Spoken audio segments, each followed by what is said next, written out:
Meeting is being recorded. All right, the meeting is being recorded by the cloud. Call to order the Town of New Windsor work session for July 20th, 2020. We have a quorum. Councilman Smith is unable to attend tonight. Approval of June 15th, 2020 work session meeting minutes. They've been emailed out to everybody. Do I hear a motion for approval? I'll make that motion. Second.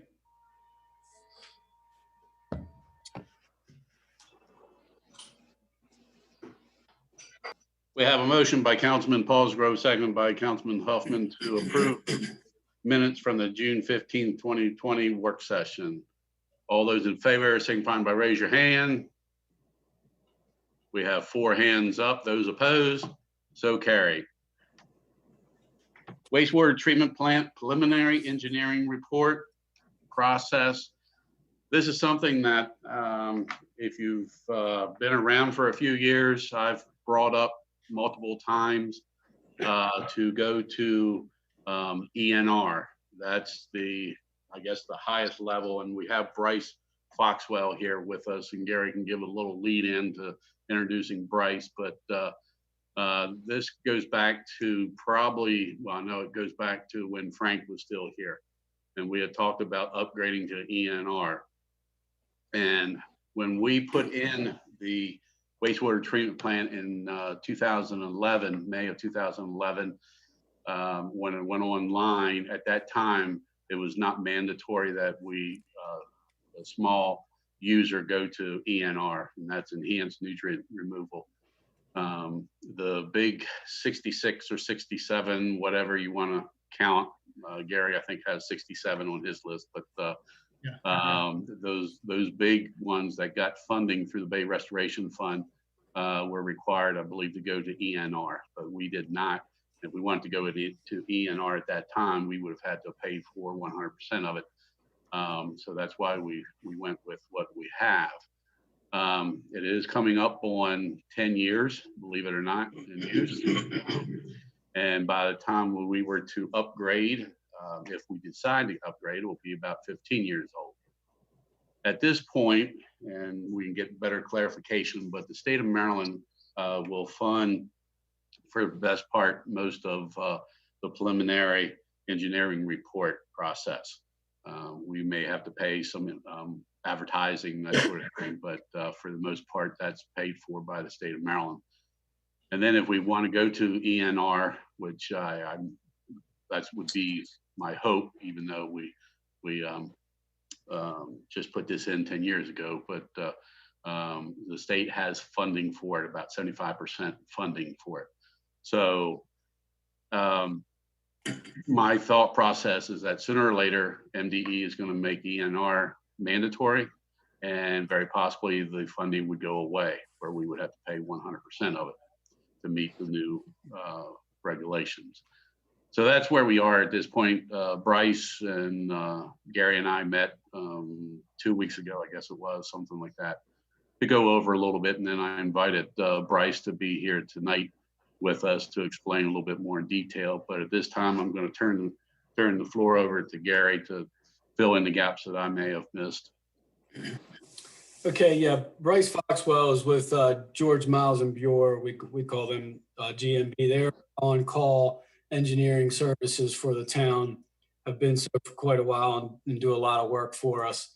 So Bryce is gonna talk a little bit more in detail and provide an overview and some information funding available through MDE wastewater treatment plants to the state of Maryland involving, as Neil mentioned, ENR, or enhanced nutrient removal. The current funding available through MDE is still coming from Bay Restoration Fund, or BRF is the acronym, and is for approximately 60 of the minor wastewater treatment plants across the state of Maryland, one of which is New Windsor, is one of those smaller plants. So with that, I'll turn it over to Bryce. Bryce can give a very good overview, has done with me several times and occasion as well. But it's all yours, Bryce. Okay, thanks, Gary. Just to kind of review a little bit, you guys have got a treatment plant out there that's an SBR, that's called a sequencing batch reactor. So it does things in a batch, receives flow, treats it, it's going into the other tank, and then it flip-flops and goes back and forth. And your plant is reaching what's called BNR, which is biological nutrient removal. So you're looking at about 9 or 10 parts per million of nitrogen in your effluent. The ENR is designed to get to 4 parts per million nitrogen, and usually 1 of total phosphorus, maybe 0.3 of total phosphorus, depends on your receiving stream.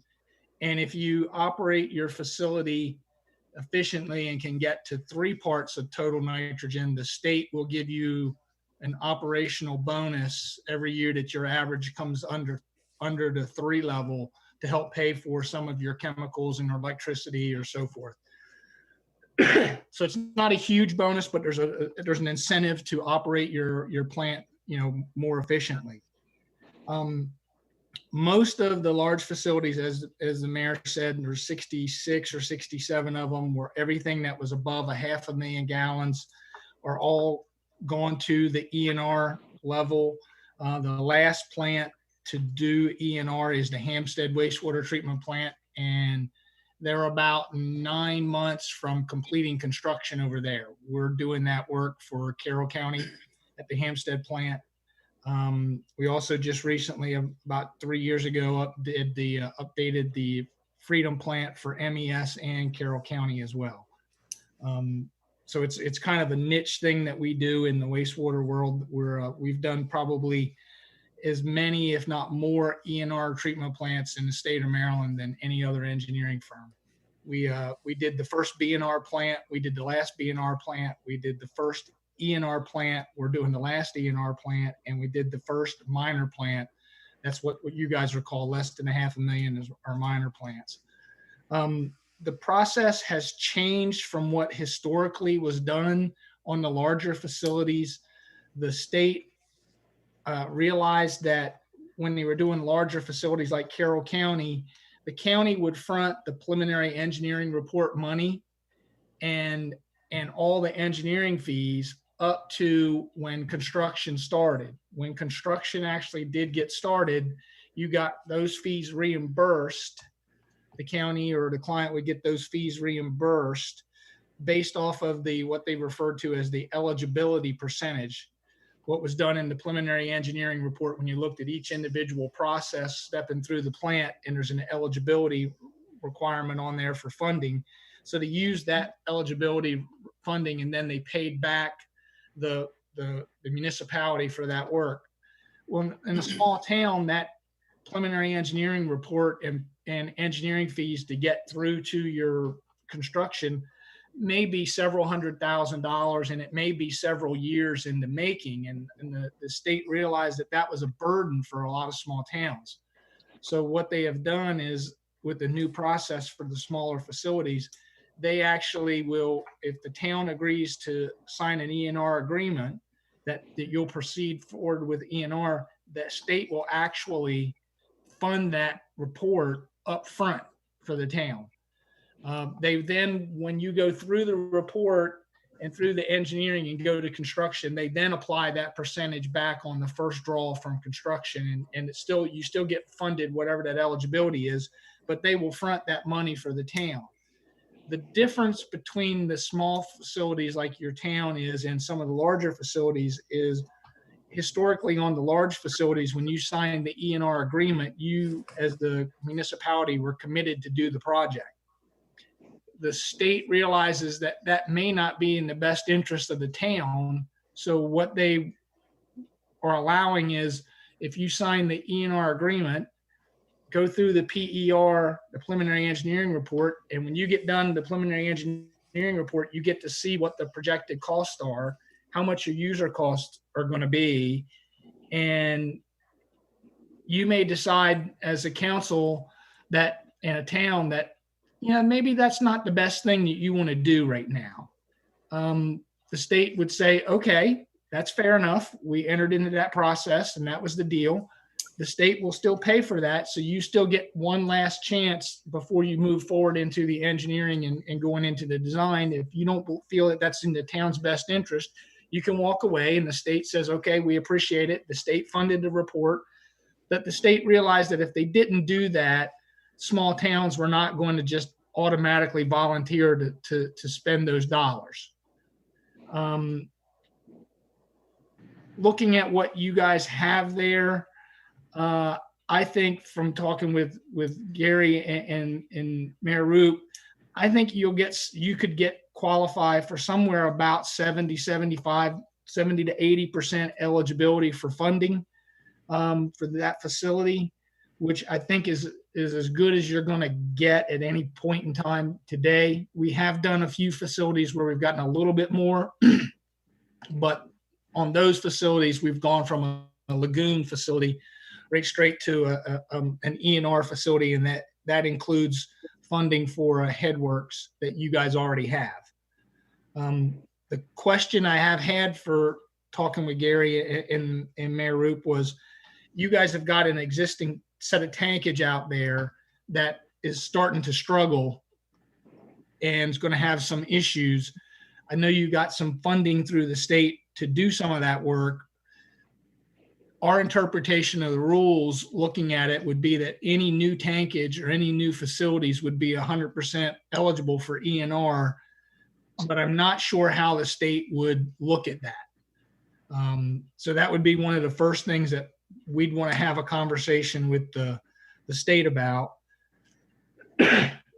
And the second thing that I think is really critical is, by the state's numbers, you guys are eligible for for funding for your 100% of your capacity. So up to 115,000 gallons per day would be your eligibility. And as I was telling Gary and Mayor Roop the other week when we were meeting, the most important thing that you guys need to do from this process is to make sure that you plan your flow out, because when the state's giving away the funding for these projects, they're really buying your excess nutrient capacity.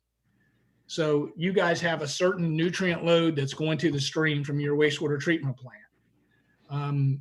And what the state will do is, when you go to ENR, you're going from right now a little over 9 parts down to 4 parts. They're going to take the rest of that nutrient load and use it to offset the load going to the bay as a savings of load.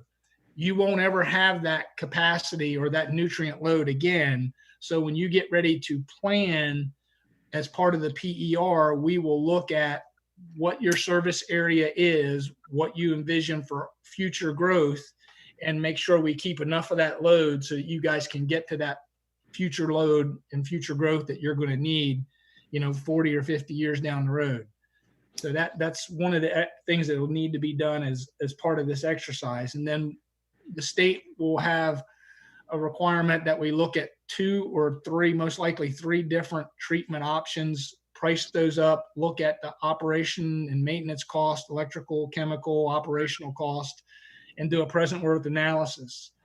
The other thing that the state has done with this recently is, with the smaller facilities, they know a lot of smaller towns also work with another funding agency, USDA.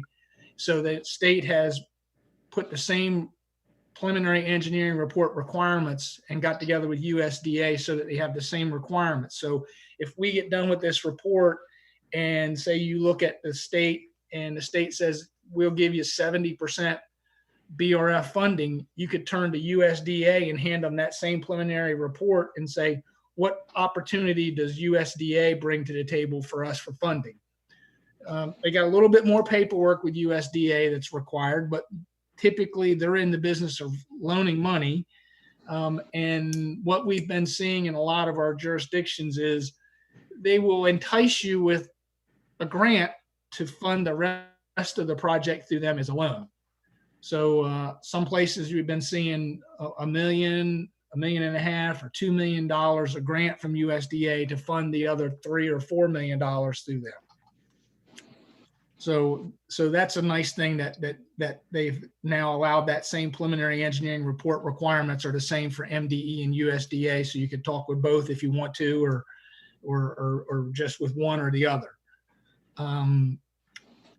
But that report will probably take 6 to 9 months to go through the process, because one of the things that when you get through the process and make a recommendation based off of the most cost-effective treatment, we also look at the eligibility as part of that. So we look at it every process across the treatment plant and say, this piece is eligible for 100% by their rules. This piece is eligible for 50%. This piece is eligible for 75%. And we will negotiate that part with the state to try to maximize your funding so that you can get as much funding as you can for that.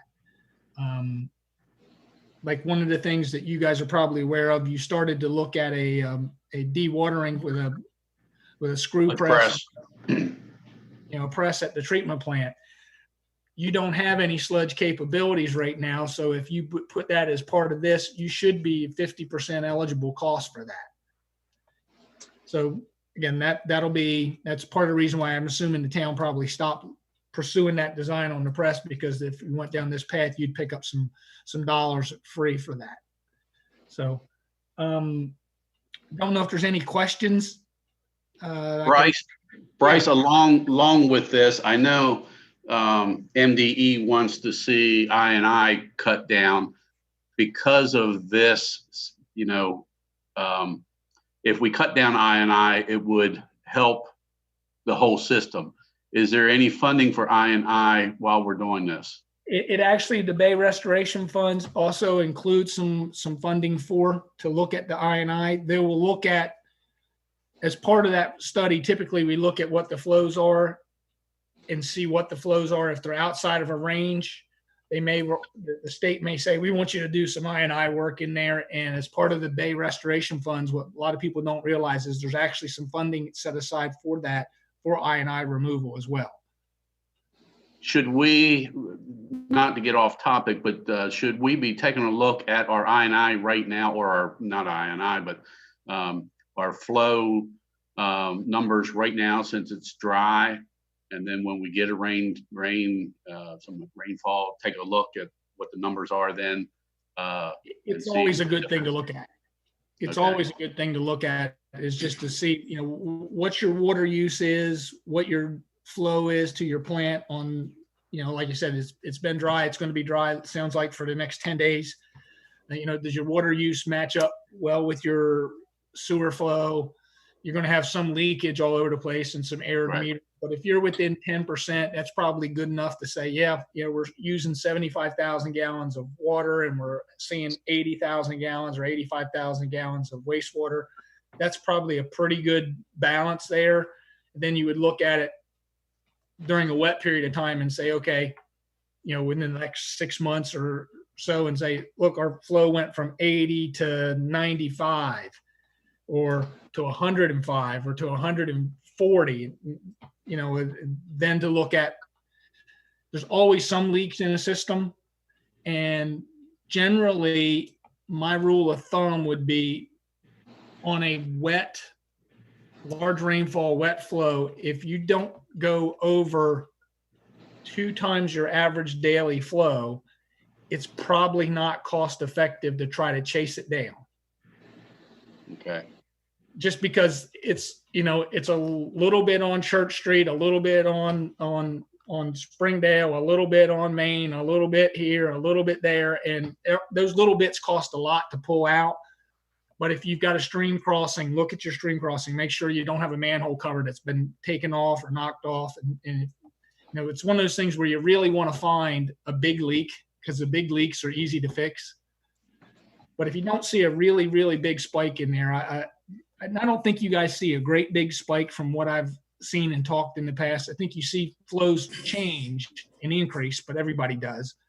And I know we've TV'd some of the sewer that we lined, all in the streetscape corridor, and they were in generally pretty good shape. Those were. So Bryce, just to clarify, you indicated that we would need to see those numbers double during a wet or a rain event? Usually that's the rule of thumb as to how much it's cost effective to go try to look for. So like as an example, I'll give you the Hampstead wastewater treatment plant. I'm just picking that one as an example. But on dry days, they'll see flows of 650,000, and on a wet day, they might get 1.2 and 1.3 MGD coming in. And that's worth going to go look at. But if they were 600 and they were seeing 800, I know that's 200,000 gallons and it's not trivial, but to try to catch that 200,000 gallons is very, very difficult to catch. And then it's very difficult to remove because, again, it's 3 gallons per minute at this manhole, a little leak in the middle of Main Street that's going to cost you, $40,000 to repair a leak that's 2 gallons per minute. Your cost of the repair is more than the benefit on the rainy day, because on your dry days you're still only seeing the 650. So it's anything that you can take out is a added benefit. But when you start to look at how much it costs to take some of it out, usually if it's less than a 2-to-1 ratio, usually it's not cost effective. And that's, again, just a big rule of thumb. Obviously, anywhere there's a leak, go fix it if you can fix it and it's not a tremendous cost. Bryce, I would also add, we get, as well as pretty much all the wastewater plants, MES runs our plant. We get monthly reports for both water and wastewater. Okay. There's daily flows with rainfall recorded, so I save all those. We can go back and look at those flows and see what kind of rain we've had each month and look at the numbers that way as well. Yeah, and that data will be, MDE likes to see as part of the PER when you start looking at flow data and wastewater strength and rainfall, that I&I, they'd like to go look back at the last 3 years of operating data. So having that data is really, really beneficial, because that's what they'd like to see is 3 years. That way they know they've got a good base there. So.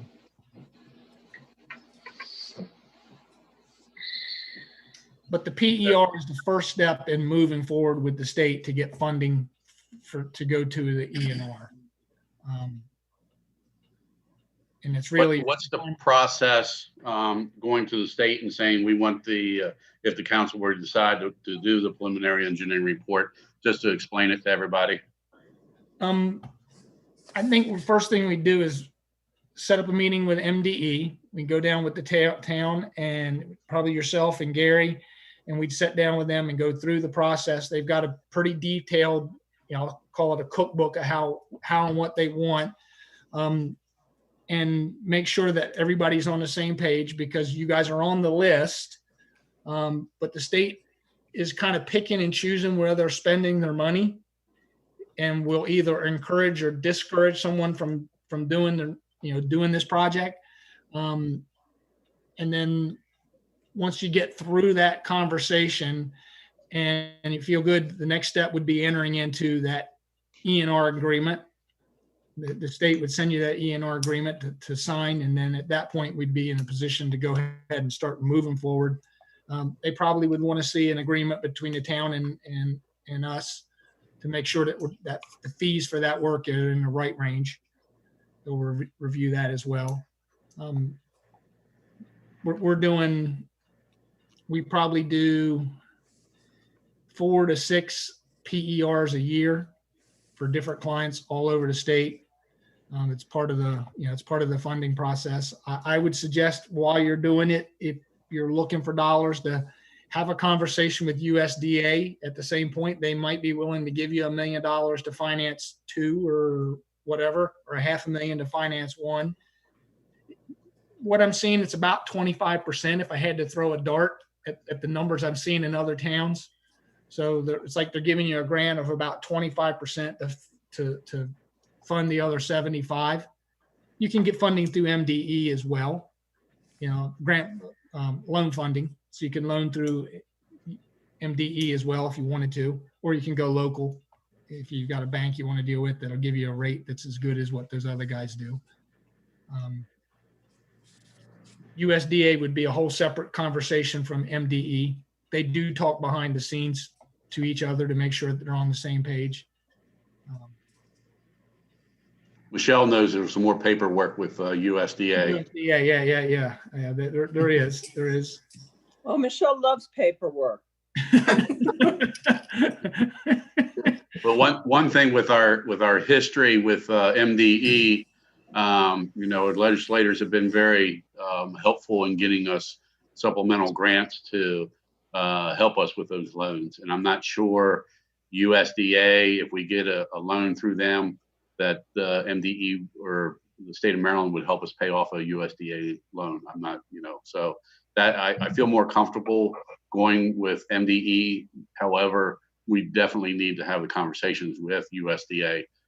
We're never very seldom on a high priority list for grants with USDA. Probably income. Go ahead. You said, does that probably due to income of residents? Yes. Yeah.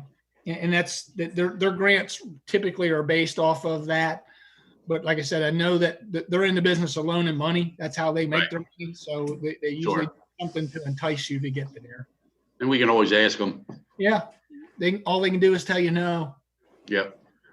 Bryce, just as a ballpark, what does a ENR system cost for the size that our town would need? Just as a ballpark, what are we talking? As a ballpark, I would think that you guys would probably be looking somewhere somewhere depending on what your treatment is and how much we could reuse. Like I'm thinking we would potentially reuse the influent headworks where your screen and grit, where your grit facility and the comminutor is. And where you move it, site work is all part of that. And again, can we reuse some of those tanks out there? There's lots of questions there. But that number could be 5 million for a project. If I had to guess right now, somewhere in that ballpark range, maybe a little bit more, maybe a little less, depending on, again, you've got parts of your facility look really good. You've got a nice operational building there. Your headworks look to be very serviceable for another 10 years. Your existing tanks are struggling. They're glass lined steel tanks and there's been some issues with them, and you guys have done some corrective actions with them, but they still are, I think, still struggling. I would not look to use those for another 20 years. I'm not sure you get 20 years out of them right now, the way they are. So that's going to cost, if you go putting new tanks in, that's where your money goes into new structures and new tankage. And then also looking at your facility down there, you've got the carnival grounds and the ball field on, let's say, the north side, the access road. And then you've got your treatment plant and the old lagoons that probably are getting real close to being filled in. And then you got your maintenance yard there as well. The treatment plant, the outfall from the treatment plant goes down alongside where the old lagoon is and goes down to Dickinson Run. Do you want to do something from a master planning space usage so that you don't have your treatment plant kind of right in the middle of that square, so to speak? Yeah, we had talked about that when we met. Yeah. To see whether or not we could put it at one end. Now, one end is probably too low, possibly. A lot of it depends on the elevation and everything. We don't want to have to be pumping the effluent out into the creek. But definitely take a look to see whether we can get more usage out of the land that's there. It may not be feasible because we have, like you said, a lot already there. Yeah, you wouldn't want to leave the operations building and the headworks there and put the treatment plant to the other. It doesn't logistically make sense. So, but at least take a look at it. Yeah, or do you look at potentially like where the ball field is?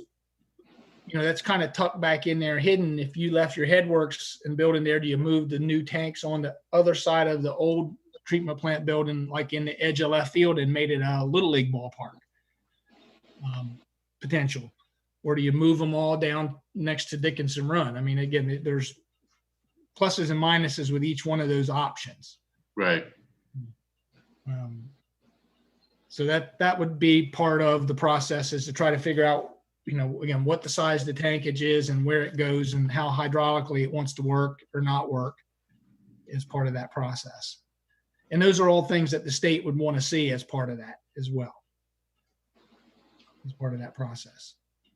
Bryce, I have another question. With the preliminary engineering report process, if we got into that, would that include an assessment of our existing equipment that we have on site?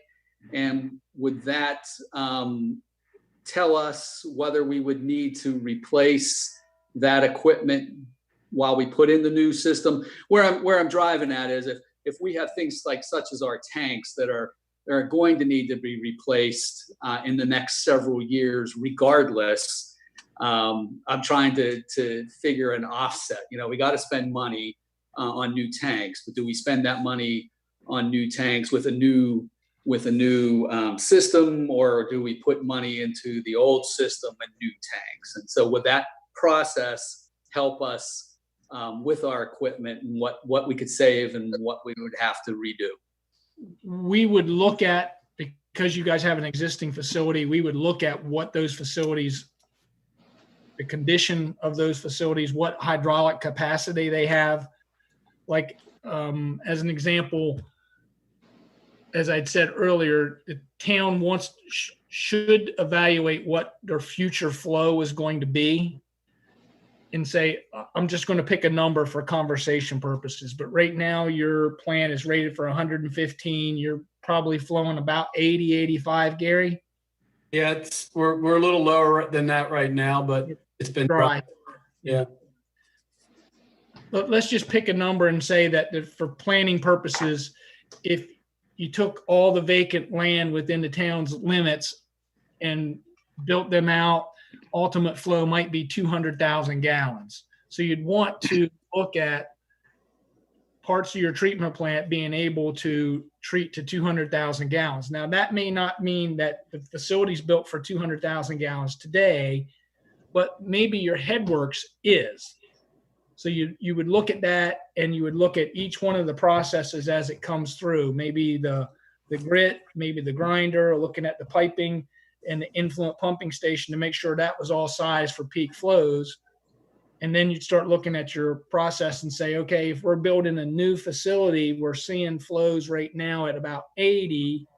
Do we build two trains for 100,000 gallons each? Or do we build 3 at, say, 70?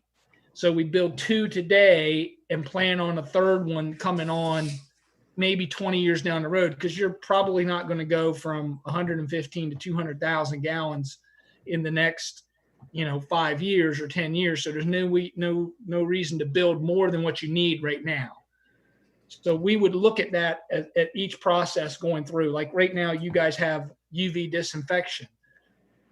Well, that would be one that the state is using. That's what's being used and proposed all across the state. So if your UV disinfection system is good for 115,000 gallons and you don't think you're going to be there anytime in the next 10 years, we might just relocate that, Mr. Hoffman, and say, okay, that's what we're going to do. We're going to reuse that for another 10 years and program into our process that in 10 years, when we start to get to the end of the life of the UV, that we have to put a new one in. So did that kind of answer your question? Yes, thank you. Okay. And it would be for Gary and I to meet with all the potential businesses and current businesses, whether or not we sit down with the Hibbert family to see what they may be proposing for the 10 acres, whether or not Springdale is proposing anything, whether or not everything out Tibbetts Lane, if they had any plans, if there was sewer out there. the Gullo property, Coons Concrete, I'm going back in time, thinking of Steve Coons there, but Babylon Vault, and then also the Balker family, or the farm there, whether or not they would be interested. Just these things that we would sit down with those folks and say, you know, this is what we're planning. Are you planning on doing anything that we would have to address? But that expense on the expansion would be on the new growth of the wastewater treatment plant, the expansion. Whoever came in on board would be responsible for that. We would be taking care of our 115 basically. Yeah. And I would suggest that you try to provide enough nutrient load to get you to the next level, or a different process. And other jurisdictions have done this, is they plan for the 115, in your case, the 115, and then tell anybody else who wants to come into town, when you come into town, you've got to bring a nutrient load offset with you, or you can purchase it from someone else. And then they bring their own, that load and that capacity with them. There's only so much of that go around. So I would suggest that you try to keep that as much as you can. The other part is the state breaks the funding down into two levels. If you have 1,000 pounds of nutrient credits, you can get $100 a pound for your funding. If you have less than 1,000 pounds credits available, that's $50 a pound funding available. I've run some preliminary numbers. You guys are over the 100 if you went to an ENR, so you should be good to maximize your funding with the state for that. And there is a formula in their state's funding requirement that if you wanted to go above your current capacity of 115, there's a formula that it's an exponential formula that reduces your funding percentage as your flow goes up for new growth, because they don't want to pay for growth. It used to be linear, but what the state did is they realized that small towns have to plan some, so they actually changed that and added an exponent into the formula, so it's not strictly linear. So you don't have to pay for it all. So that does help with some of that too.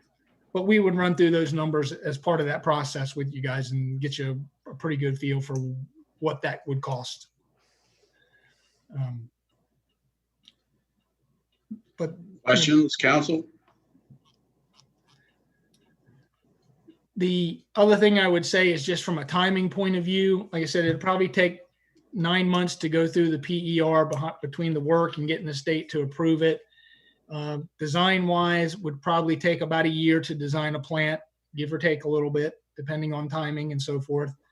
And then construction, anywhere from 18 months to 2 years, depending on your timing when that comes through. If you're starting in a year and you have a whole summer, a winter, and then a whole summer again, versus if you timing works out that you're starting in the winter, where you'd have a winter and a summer and another winter, it might be a longer period. Just winters don't always work quite as well as we'd like them to with construction.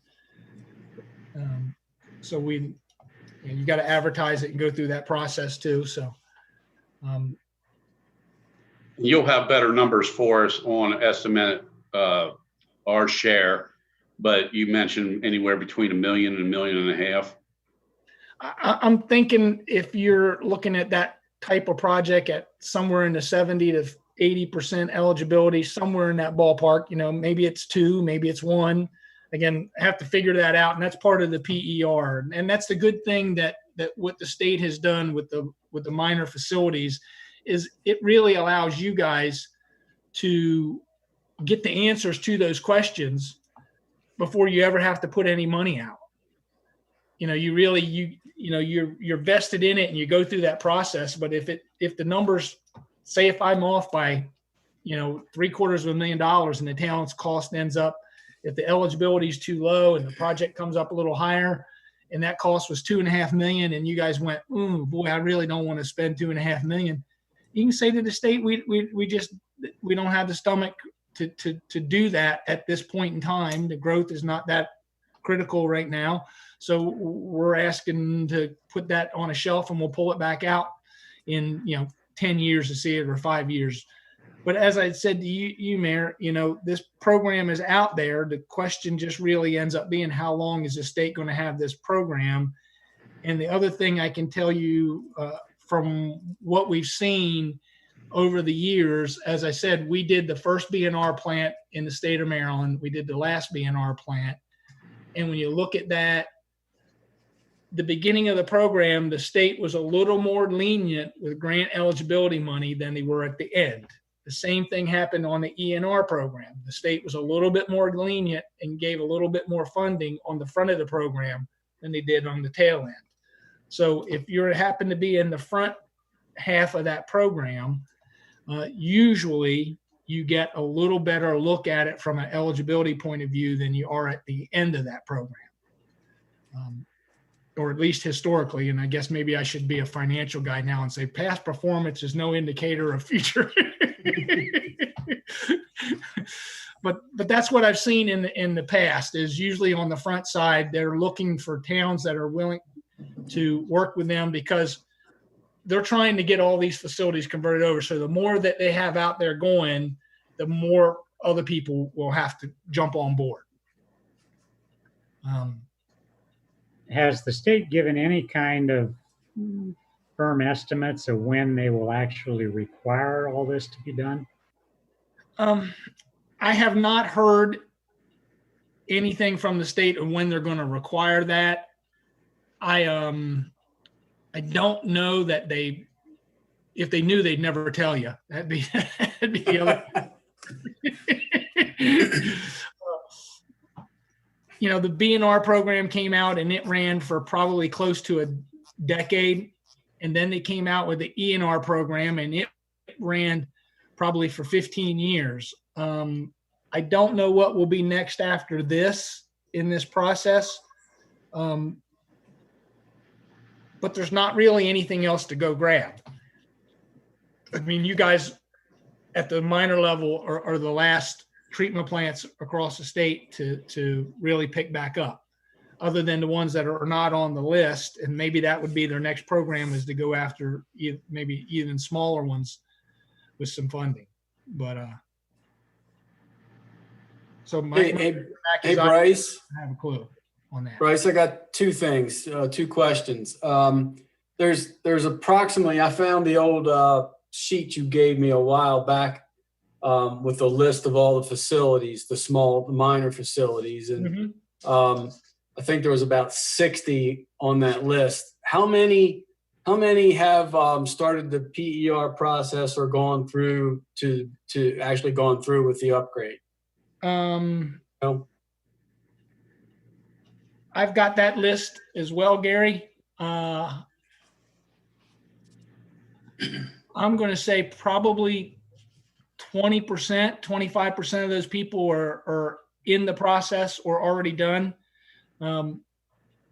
Like we just finished up the Oxford plant is one that's on the list. That Harborview facility up in Cecil County, we just finished up. Did a walkthrough on it a couple of weeks ago. So those guys are already, we're 2 years out in front of where this conversation, 2.5 years in front of this conversation. And Preston's working on their plant right now. So I know that's one's under construction.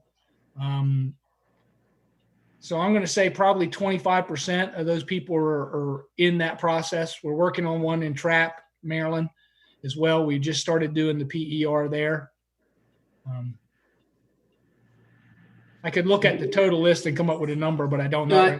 The ballpark's fine. I just was curious. The other part of the question too is, and correct me if I'm wrong, but if we go forward with a PER study and we get to that point and we just the town just doesn't think that it's the right thing to do at that time, and we decline that, like you said, they'll pay for the report, but are we out of the loop then on any of that funding available funding, I should say?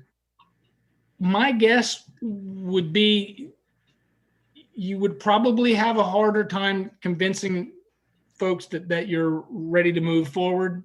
You know, MDE seems to have a pretty long memory, except for when they forget something and then they forget it really quick. But you know, it supposedly that's not the program, but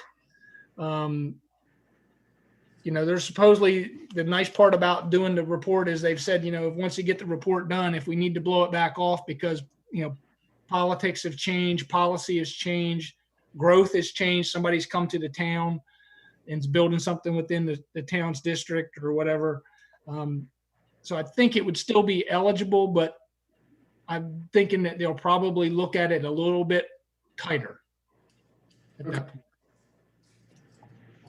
Thanks.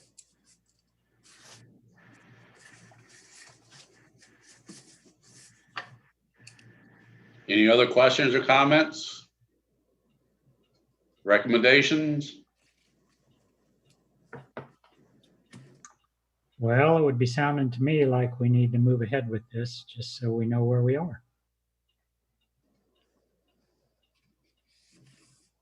Is that in the form of a motion?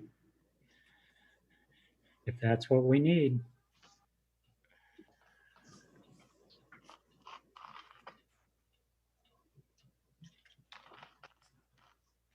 Do I hear a second? I'll second. We have a motion by Councilman Paulsgrove, second by Councilman Green to go forward with the preliminary engineering report process for the wastewater treatment plant for the ENR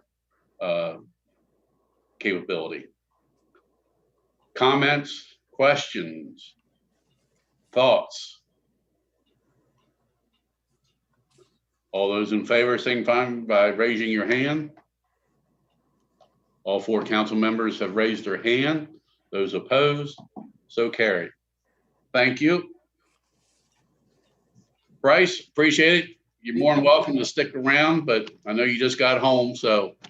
I actually did grab something to eat, but I have a sister-in-law who is in the middle of moving, so I have a pickup truck, so I got volunteered. Rephrase it. I got voluntold that I'm moving something here in a little bit, so I will be changing clothes and going to go move a soap and a couple of televisions. So all right. Well, don't blame us if you don't show up. Yeah.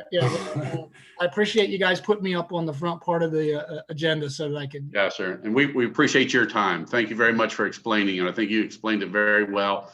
I know this is huge after, you know, with all of our water and sewer issues going on, but I just feel we need to at least explore this, and it may not be the right direction when we get done, but my fear is that, you know, sooner or later, I've been, you know, unfortunately, sometimes seeing this since 1979 when, you know, there was little things that we had to do, and there was never a guarantee that that was going to last for the next day once we approved it. But I've seen so many different changes with it, with EPA and MDE, that I just feel we need to pursue this, knowing that if we don't go through with it, that the possibility that the whole $5 million may be on us and the users. One positive thing is hopefully by the time that if we were to decide to go this direction, we would have about another 200 additional users online compared to when we put the current wastewater treatment plant in. So that would help dramatically have the numbers. Anybody ever wants to look at those, but just estimates. But thank you again, Bryce. Yeah. Thanks, Bryce. The other part that's good is, again, I think the state has realized with this process that if they don't make it user-friendly for small towns, it's not going to happen. So the opportunity, the biggest thing that I see about the funding will be, I think at a certain point, that opportunity to get the PER for no cost and no cash flow for the town will be the first thing that probably the state pulls back on, because they want people to build these facilities. So they realize that's a cost. And if they can do that, again, when you come out of this, you'll know some answers to where you're going and what it's going to cost and what it's going to look like at really minimal risk to the town. It's time and effort, obviously. But Sure. from a financial point of view, you guys get those answers without having to commit to anything. I I don't don't see, want to belabor this, but a real quick question. We haven't even asked what the price of the PER is because we're not going to have to pay for it. But just out of curiosity, what would this run? Estimate? typically those are running about $30,000, 25 to 30. Depends on, every town's a little different. Depends on how much you got to look at. Some towns have done all their planning work and have their flows done, where that's one of the things that we'll have to look at.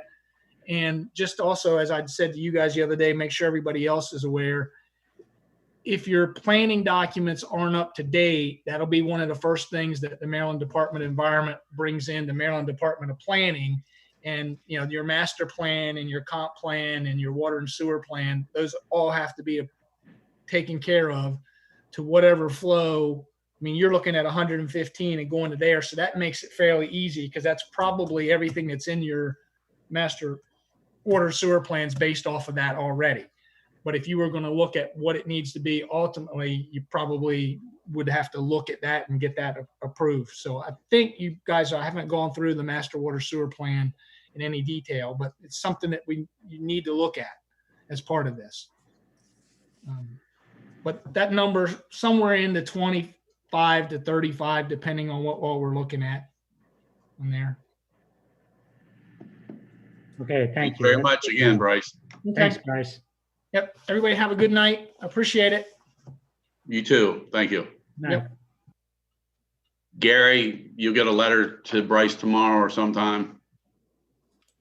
Just make it official, Yeah. or an email, whatever. Yeah. And I'll get something back to you on that too. All right. Sounds good. Thank you. Yep. Thanks. Award of contract for safety fence and end wall completion of Blue Ridge Avenue and College Avenue project. Let me see if I can share. Here we are. Yeah, Neil, you should have a spreadsheet there. So if you can pull that up, that'd be great. So what I did was town manager contacted 4 fence contractors and 4 retaining wall contractors to go over the project and request proposals. The fence at the top of the new architectural block retaining wall along the front of 301 through 307 College Avenue is considered a safety railing and must meet applicable international and residential codes for load requirements. Only 2 contractors provided certification, and they were Frederick Fence and Long Fence. And as you see on the spreadsheet, Long Fence is $8,084 higher than Frederick Fence. The other 2, Rustic and CCC, could not provide certification on the load requirements, which I feel very strongly we need.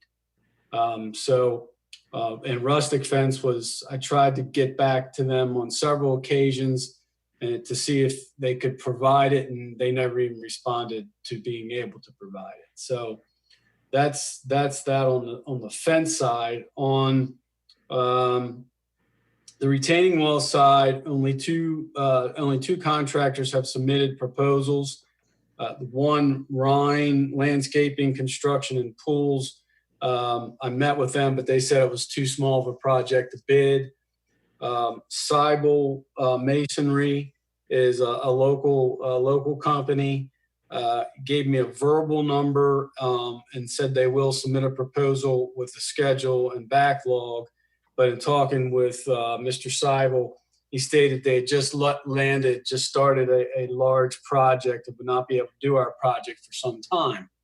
So I reached out to them to ask what some time is, but as of tonight's meeting, I have not heard back or received his actual proposal.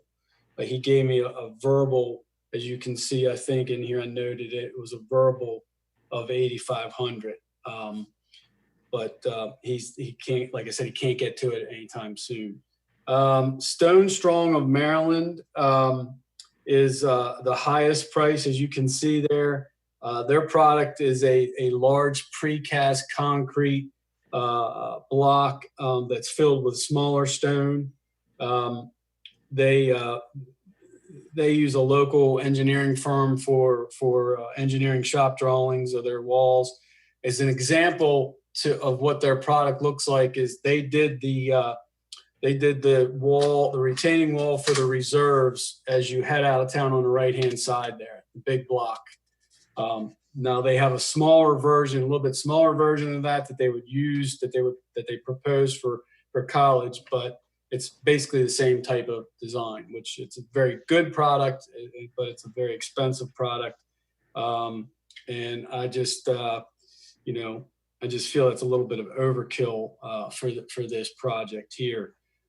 Traffic control is required due to the location at the corner of College Avenue and Green Valley Road, and the contractors were requested to account for and include traffic control in their proposals. So we can submit a request for additional grant money to State Department of Housing and Community Development to pay for both the fence and the end wall installation. The state has indicated that they will provide $75,000 for this work, and any unused money can be applied to cover the cost of overage by ECM for the road improvement project. So that was good news. So we will follow up with DHC on how to proceed or how to process the payments, since they're basically being three parts, your fence, your wall, and then the remaining amount. Whether we request it all or how exactly they want to do it, we'll follow up with them. So therefore, based on the information received and discussions with the contractors, it's my recommendation to award the fence contract to Frederick Fence for $12,490 and the end wall contract to Schussler's Brook Valley Farm for $13,835.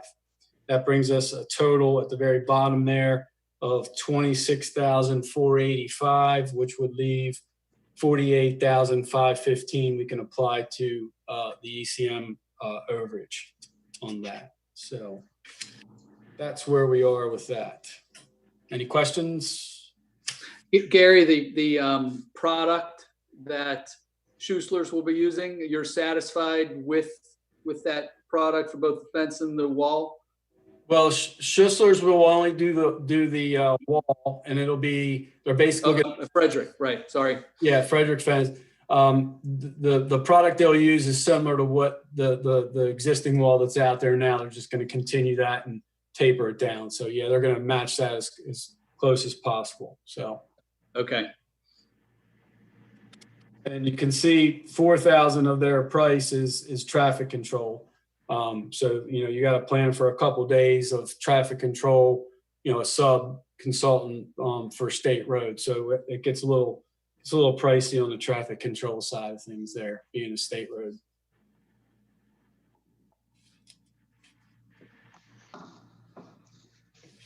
Michelle, we can put all those two projects into one motion? Yes, sir. Okay. Do I hear a motion to approve the fence contract to Frederick Fence for $12,490 and the end wall contract to Schussler's Brook Valley Farm for $13,835? Do I hear a motion? I'll make the motion to go ahead and accept the two contracts for retaining wall and fence as recommended by town manager. Thank you. And a second. Second.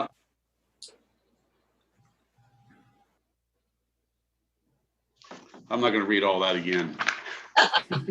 We have a motion and a second, motion by Councilman Green and a second by Councilman Paulsgrove to award the two contracts to Frederick Fence and Schussler's Brook Valley Farm, total of $26,485. All those in favor, signify by a show of hands. Those opposed, all four council members approved. Thank you very much, and hopefully that will come to just about ending the project. What a long road.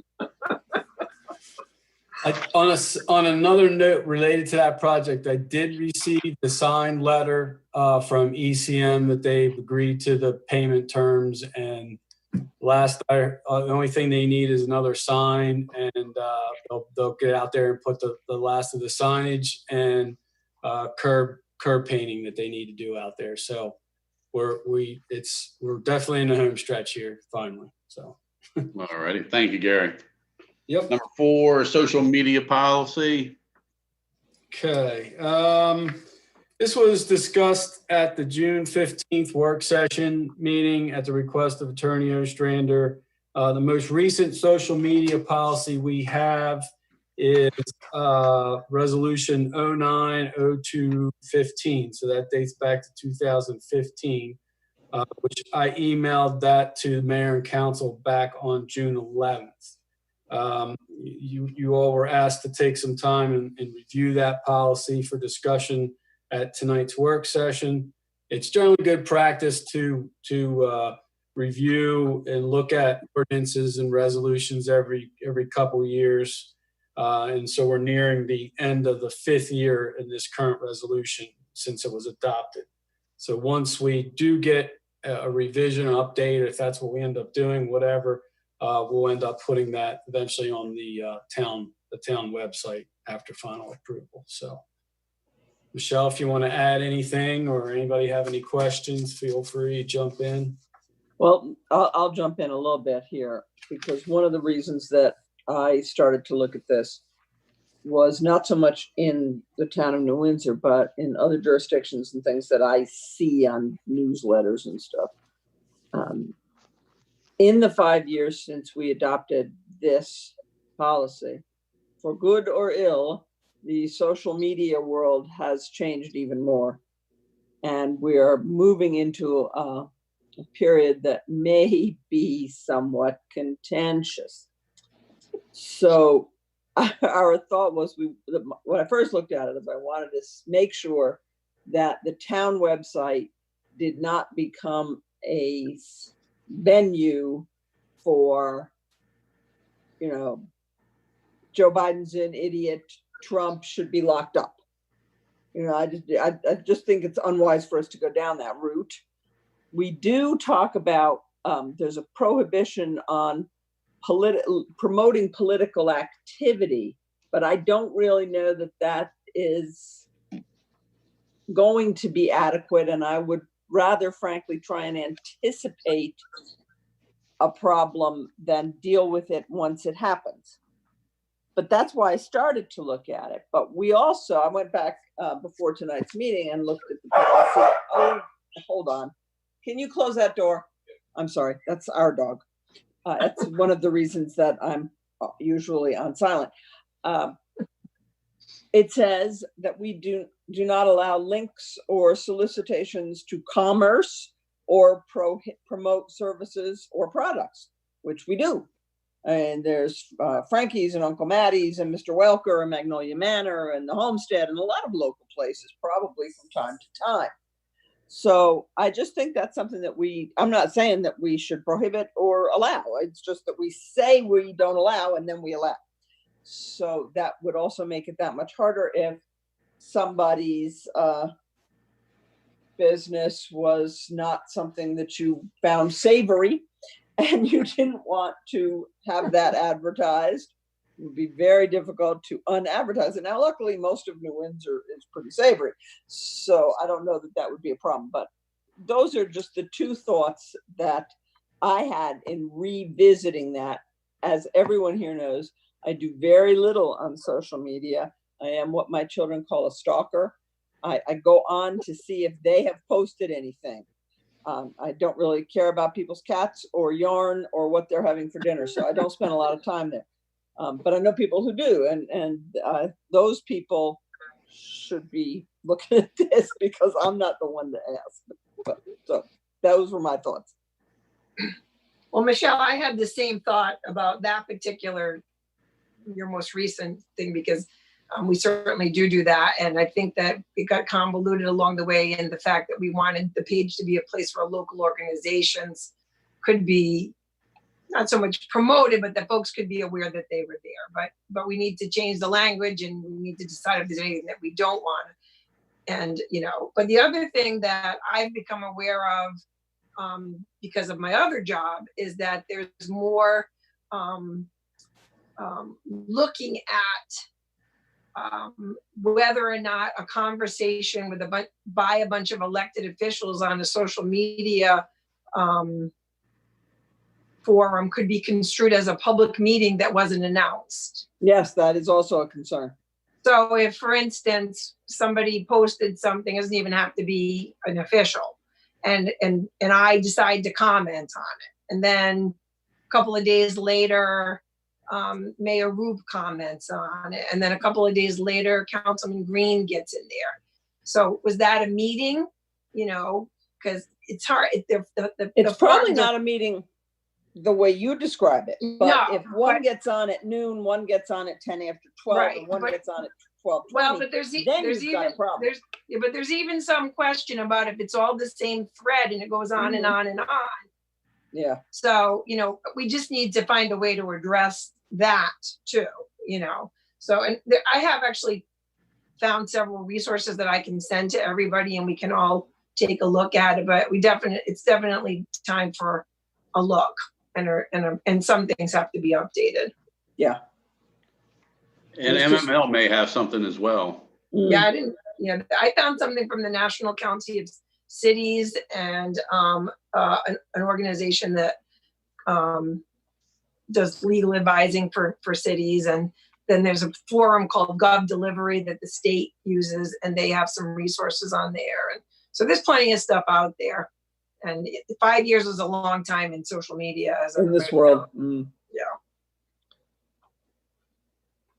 Well, I think that's where we should start then. So we should all read and talk about it again next month, I guess. Yeah, it's not really all that voluminous. I think it's 3 pages. No, I think there's just a few places. I highlighted like 3 things that I thought we should update. So. But I can see Trump and Biden heating up, and people posting on there that. Yeah, and that's not the to point. Nothing to do with the town, no. Right. Okay. So take a look at that and do some research. And Kim, if you can email all that out to everybody. Yeah, I'll send it to everybody. Mhm. Thank you. That's good. Blue Ridge Sewer Pump Station upgrade. And Wayne, if you want to chime in here too, because I have your pictures here. Hopefully I can share with everybody. I'm not sure if I'll be able to. I'll go ahead and get started. Wayne, feel free to chime in once pictures come up or anytime, here. So the Blue Ridge Pump Station was built in 1993 as part of the Blue Ridge subdivision. So that makes that station 27 years old. And we have been having problems, failures, breakdowns over the last several years. More recently, the problems have increased. All the houses in Blue Ridge subdivision, the reserves, and Snyder Summit existing and future will flow to this station. The wet well capacity is not necessarily an issue. With Snyder Summit building out, there's capacity there. It's more in need of an upgrade due to the age and the components that are in there. As you can see on some of these pictures, it's in rough shape. Now we can certainly look at wet well upgrade, but you're going to get into a whole nother realm of costs, much more significant costs involved. And I think we can achieve better flow hydraulics with new pumps and certain specific types of pumps, and to achieve that. So we did get an estimated proposal type price type thing from EnviroRep, who is a company that deals with Gorman-Rupp pumps, as you see the GR there. And that's what's in the station now. And Gorman-Rupp pumps are very good pumps. But we're going to have to have engineering and design plans prepared first. So I'm going to request a design proposal from GMB to prepare plans and specifications and the RFP for inspection services, et cetera. I also skipped over here that this has been in the Blue Ridge Pump Station has been in the Enterprise Capital Projects list schedule for several years. And like I said, it's time has come to start the process to upgrade this station. It's definitely number one, in my opinion. I think Wayne would agree. Ed would probably agree as well. Number one priority from a pump station perspective in terms of needing the upgrade, especially with Snyder's developing and coming online, and the problems that we've had with it. So, Wayne, anybody else want to chime in? Feel free. Like I said, we're just getting the process started, and wanted to bring it up and let you all know about it, and answer any questions that you might have now at this point, and just get things started on it. Hey, Gary, just to clarify, I think Sure. it was last town council meeting, I think we had a discussion about this same pump station. Is this the one where the generator failed when they had a power outage or something along those lines? Yes, they don't actually have a generator there. The backup, and Wayne can correct me probably, because I'll probably mess this up somehow, but it's not an actual generator. The backup system is an old motor type system that's designed to kick on in the event of a power outage. It's not a generator. It's a backup pump, but it's an old, very old, odd style of backup that you don't see typically anymore. Generators are your more common, reliable type of backup. But yes, it's that same station. Thank you. Mm-hmm.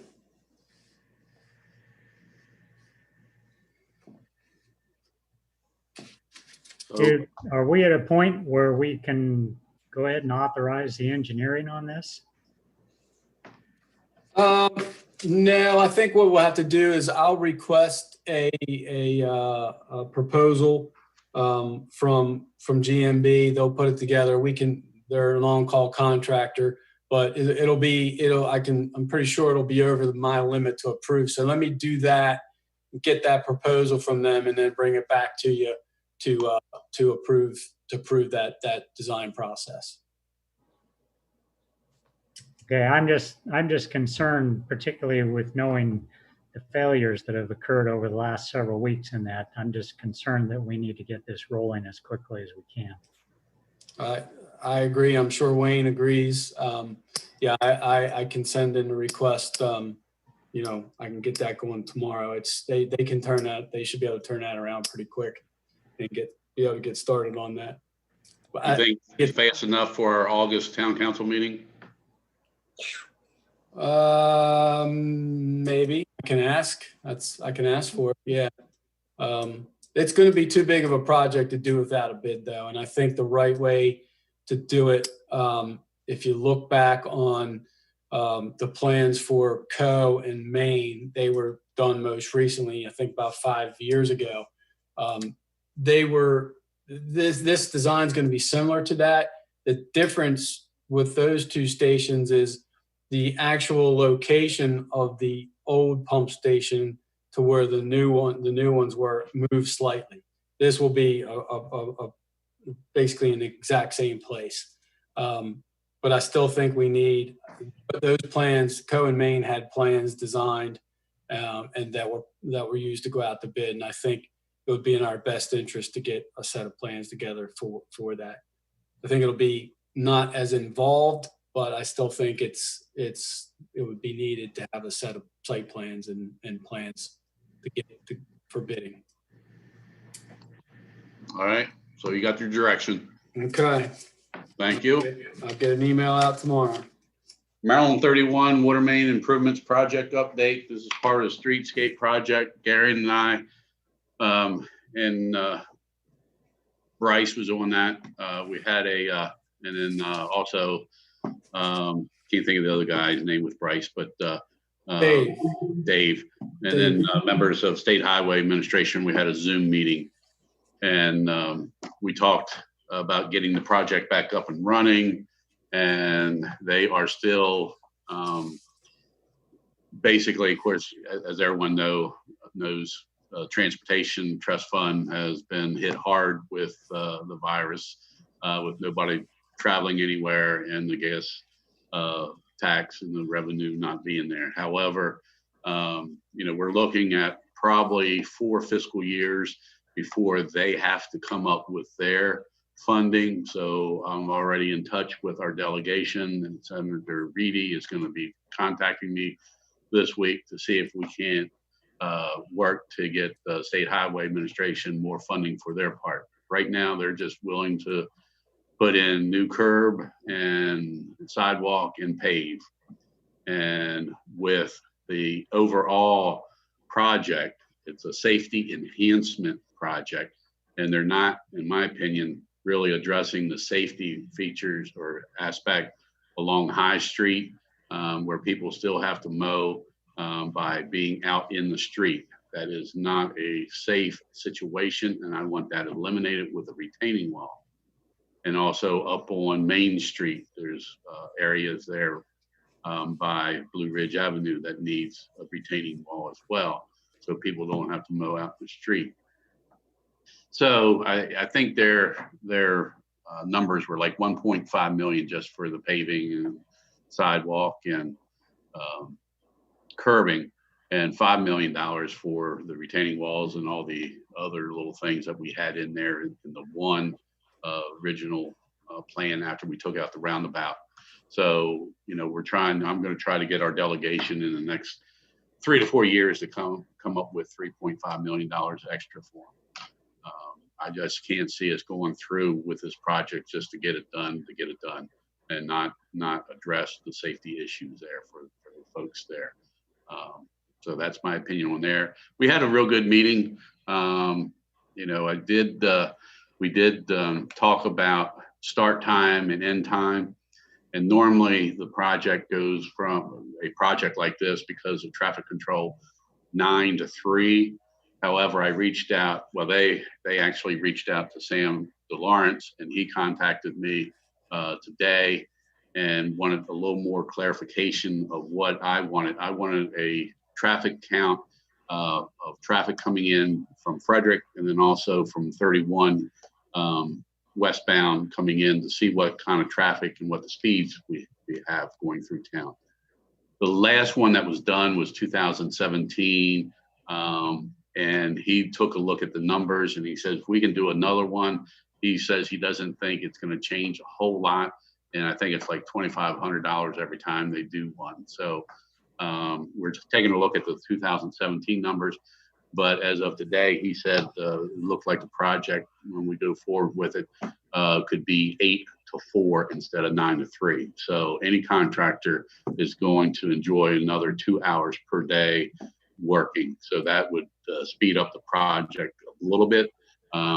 So that has been taken care of. One of the things I may not want a new traffic study is to show something different than that 2017. And then you say, well, let's go back to 9 to 3. I don't think it would, but I sent it to Gary, and I didn't send it to everybody, but I sent it to Gary and Brian so he can take a look at the speeds and what times, all that. So I can send that out to everybody so you have it. A lot of times people think the traffic is going 50, 60 miles an hour by their house, and it's really 25 or 30 miles an hour. So this will give everybody a little better understanding of the traffic patterns, even though it's a couple years old. But Gary, you want to add on to that?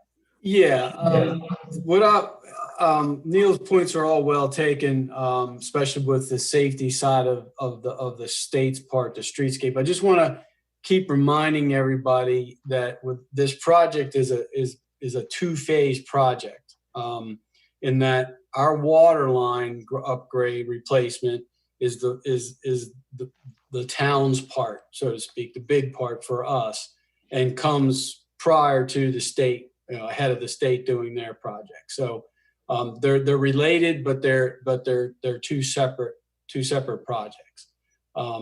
So the plans that GMB is done for us on the water line replacement design, they're about 98%. There was a time when things kind of somewhat put on hold with the COVID crisis, but the state reached out to me back in April, just asking, out of the blue, kind of, how y'all doing? How's the project going? Are you still on track for? We gave them originally a tentative construction date of summer of 21. They kept asking, and that's kind of where we were.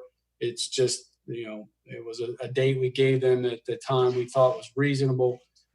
So I replied to them and said, we're still on track. We've invested a lot of money in design, but it's kind of a moving target. I would say that date is still good if you need a date, but it's no one really knows for sure what the future is going to bring with the virus or anything else. But the last part of the plans, like I said, they're about 98% done. And what's needed by GMB to finalize the plans and the specifications is a determination on paving requirements and traffic control by SHA. So that's done typically through a utility permit application. And we discussed with GMB a while ago, months ago, whether they should do the application or whether the town should do the utility permit application. Bryce thought it was better coming from the town. And back in January or February, we thought before everything hit, we would do that application via a meeting and then get an update. That's kind of what we ended up doing, but it was back on June the 14th, that meeting. So I prepared pretty much a draft version of that utility permit application. And where we left it in the meeting for the next step is that Dave Vanderbeek is the other gentleman with GMB that was on the call.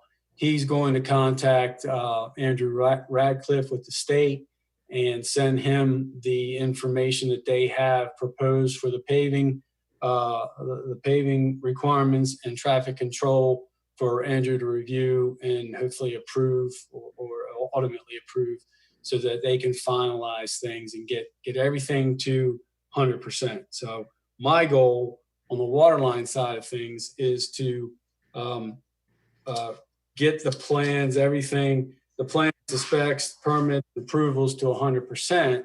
And then collectively, we got to, at that point, decide as a group in the town and the council when exactly we want to do the project. But I think it's important to get everything complete and ready to go, get the permits applied for, and get everything on the table, and and then collectively decide and be comfortable with when we decide to move forward.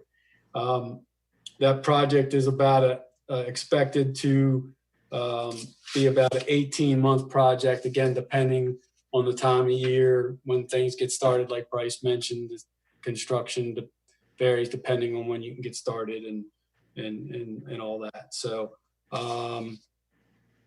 we are for funding, again, just as a reminder, we're planning to go through Maryland Department of Housing and Community Development, the local government infrastructure finance programs, Charlie Day's program. So LGIF is part of DHCD and one of the financing or funding sectors of that group.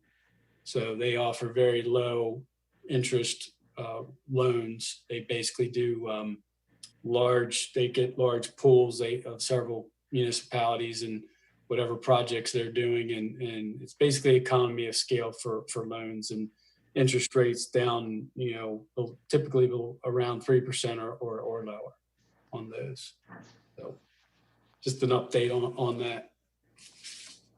And we're also going to be reaching out to MDE just to see what they might be able to provide funding, whether they'll give us a loan. Sometimes it's easier to work with MDE like we have in the past, but also for Gary's going to talk to Charlie Day to see whether or not, if we get a bond through his program, if we get supplemental grants from the state, whether or not we can pay that off or whether we're locked in or what. I think we would be able to, but I'm not sure how the state looks at, funding through the General Assembly on a bond. So we just need to verify that. Then also I asked GMB to take a look at any line items that we could ask the state highway administration to pay for. This originally, in case you weren't informed or you forgot, was possibly a one project deal with the state highway overseeing both the water line replacement and their portion of the project. So one of the things that Bryce brought up possibly is traffic control. That would have been under the master plan, if you want, master project, if it had all been done at one time. I don't know if they will or not, but whether or not there's any other things that they may pick up for us to help lower our costs. So they were gonna take a look at it and get back to me. So again, all state highway administration can say is no, thank you, we're not paying for it. But that would have been part of the project overall. So maybe they will, at least a portion. Any questions on the water line replacement? Lot line reconfiguration. Okay, let me give you a second here. I'm flipping sheets. This was mentioned by Councilman Smith, I believe, back on at the June 3rd council meeting in reference to Hartzler's funeral home. Councilman Smith asked about the process and time frame to express public concerns regarding health and requested the topic be placed on the work session agenda. There was mention of the process and rules for lot line reconfiguration being covered in the comprehensive master plan. And Michelle provided some email with some for some information on that, that it's issued. It's not issued in the comprehensive master plan. The rules regarding lot line reconfigurations, which is what happened with Hartzler's at 306 and 310 Church, are in the subdivision of land chapter of the town code. And to change that, the idea, preferably a draft ordinance would be reviewed by planning commission and first, and then referred to the council for legislative action. So I think I got that right, Michelle. I basically copied your email. Yes, that was admirable. Actually, it's interesting. The provision that allows for a lot line reconfiguration to go from one abutting property to the other is not even a code provision, for want of a better term. It is in the definition of subdivision. So a conveyance of land from one adjoining property owner to another is not even considered subdivision if you do that, and then the subdivision definition has specific language that has to go in the deed.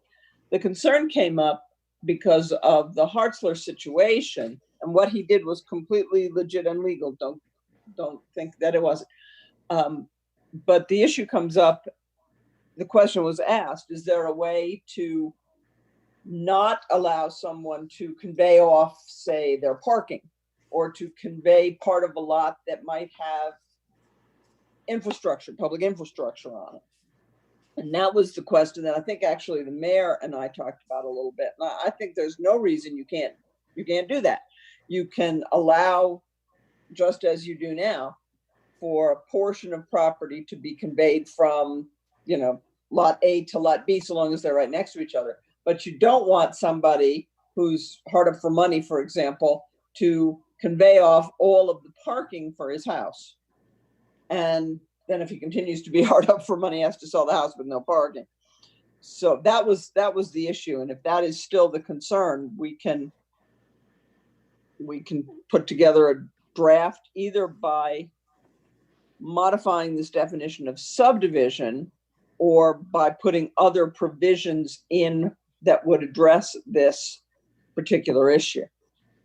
Well, my concern has been, there was a house on Main Street where the back lot was sold off, whatever you want, and there is no access to the backyard of that house.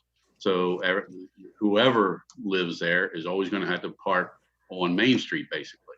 And I just don't want all the houses on Main Street or High Street or any street to sell off the back and not have any off-street parking. That was my concern. And and you said it was all legal, which, I think you said we adopted whatever the county had years ago back in. Yeah, everybody has this provision. The 80s. So, that is my concern. Councilman Paulsgrove and I talked a little bit about it today. Whether they go before the planning commission for approval or whatever, but I just don't want to see all the lots be sold off in the back. And if 306 didn't have any off-street parking, that is probably one of the worst places to park, as narrow as Church Street is right there in the whole town. And that would be their only option to park out there. And I know the cars would be sideswiped and mirrors busted off like they are now sometimes. So that was my concern. I'm not sure how everybody else feels, but I just don't want to see us become one. We have parking issues now, and this would just cause more parking issues. No, I think it's a completely legitimate concern, and especially your old areas of town are quite dense, and you want to make sure that the quality of life down there doesn't suffer. So if there's consensus to try and craft something to change this, we can do this. This is part of the subdivision regulations. The subdivision regulations come from the planning commission first. So if the council were of a mind to ask the commission to view this issue, then the commission would discuss it, try and put together a draft. And then if they like the draft and think that's a good amendment to the subdivision regulations, they would then forward it to the legislative body, which is you folks, for action. And then it goes in the code that way.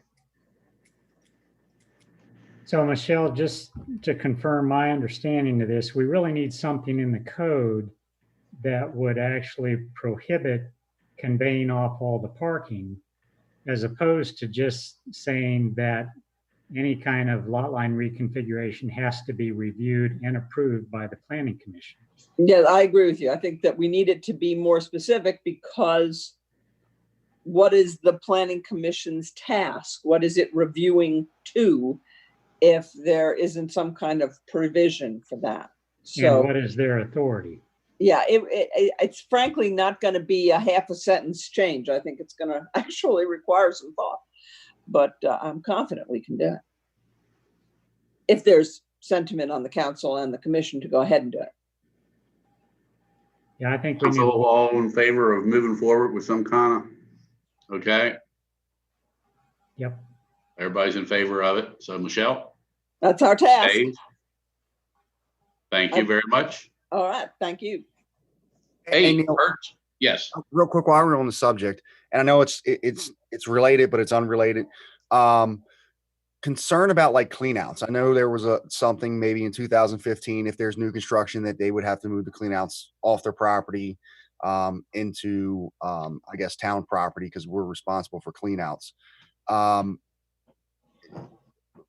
What is okay, so for instance, like on the Hertzler's property where they're going to tie into their existing, I believe their clean out is in the middle of their parking lot. So if something happens in the future, we would be liable to replace the clean out, move it, and then pay for all their parking to be repaved.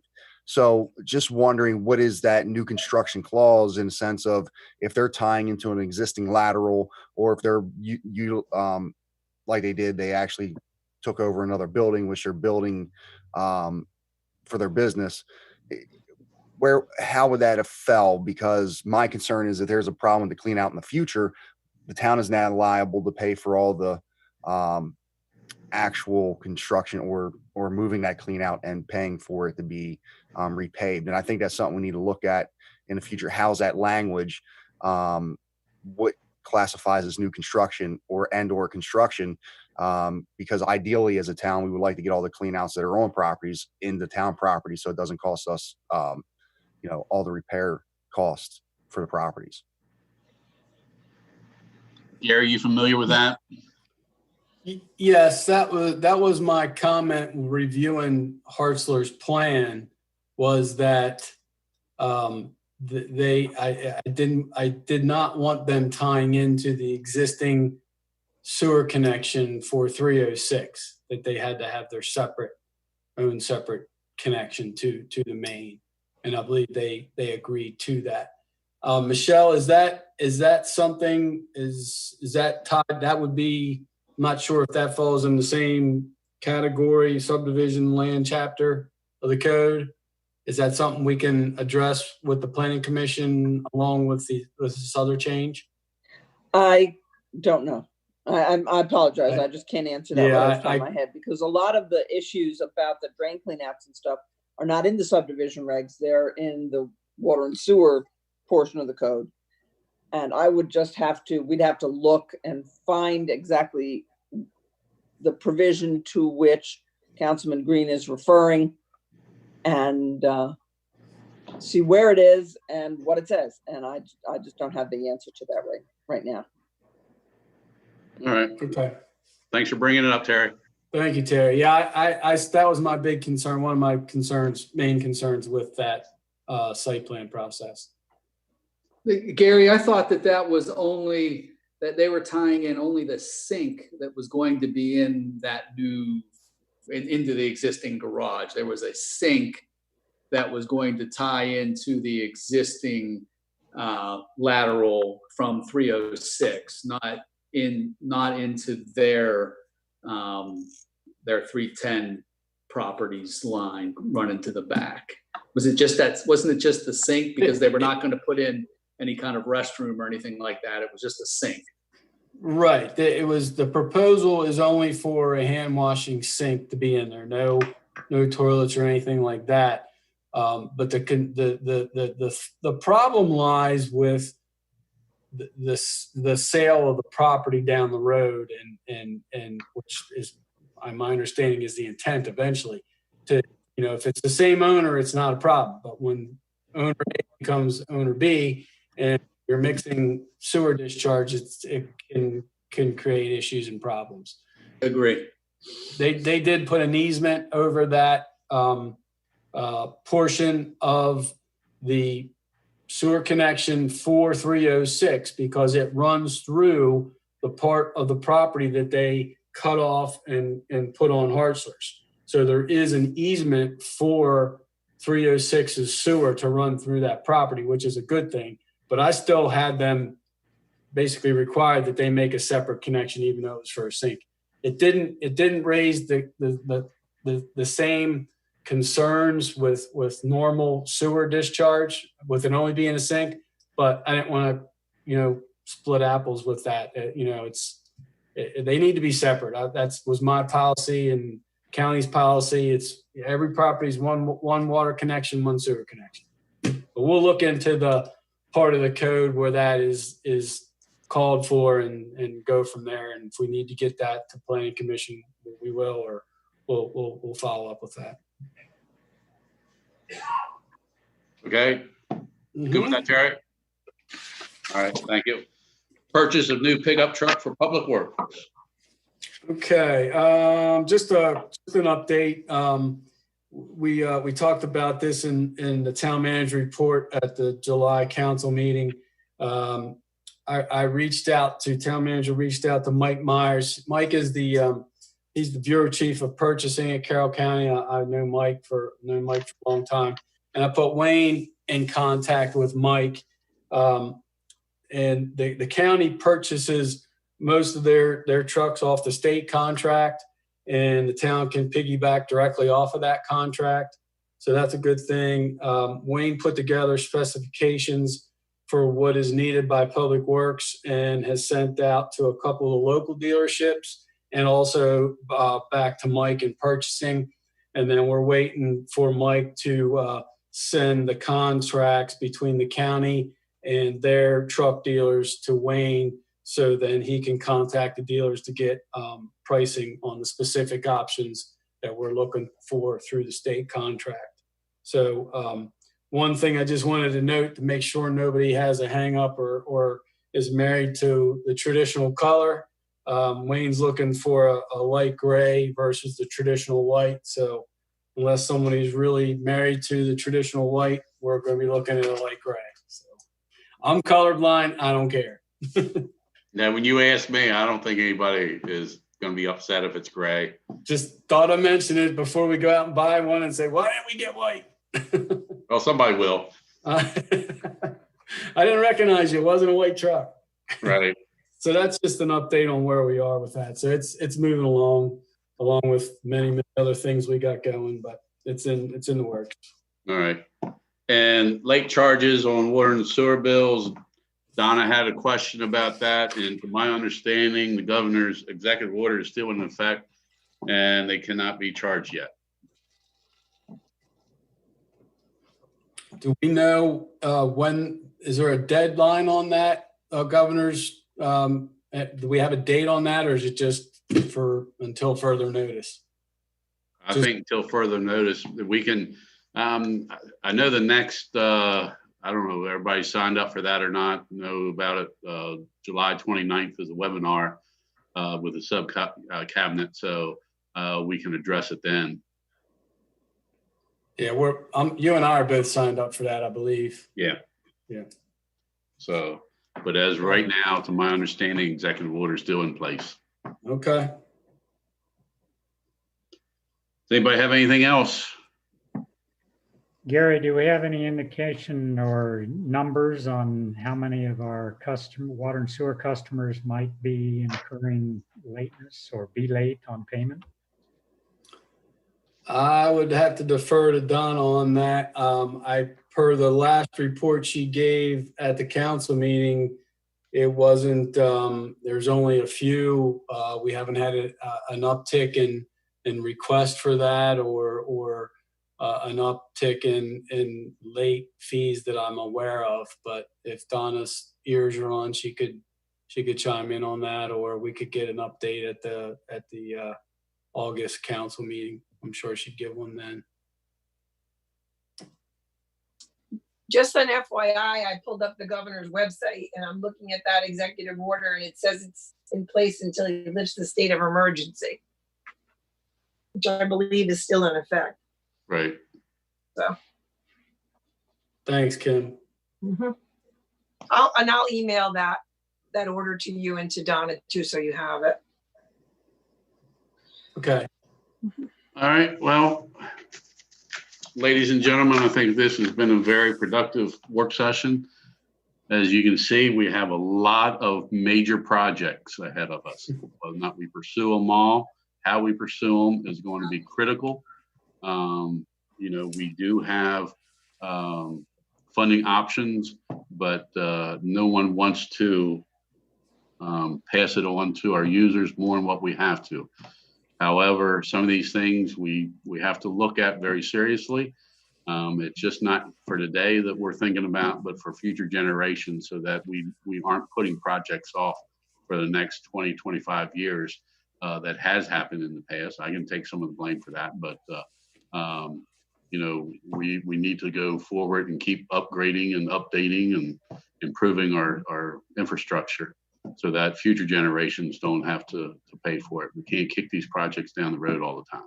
So I greatly appreciate your support and your input. We just have to keep working together. So thank you very much. So if nothing else, do I hear a motion for adjournment? Make that motion. Second. We have a motion by Councilwoman Schultz, second by Councilman Huffman to adjourn the meeting. All those in favor, raise your hand. Gary, you don't count. Sorry. I'm still raising my hand now. Oh, motion passes. Thank you, everybody. Bye. Thanks. Take care. Night. Good night.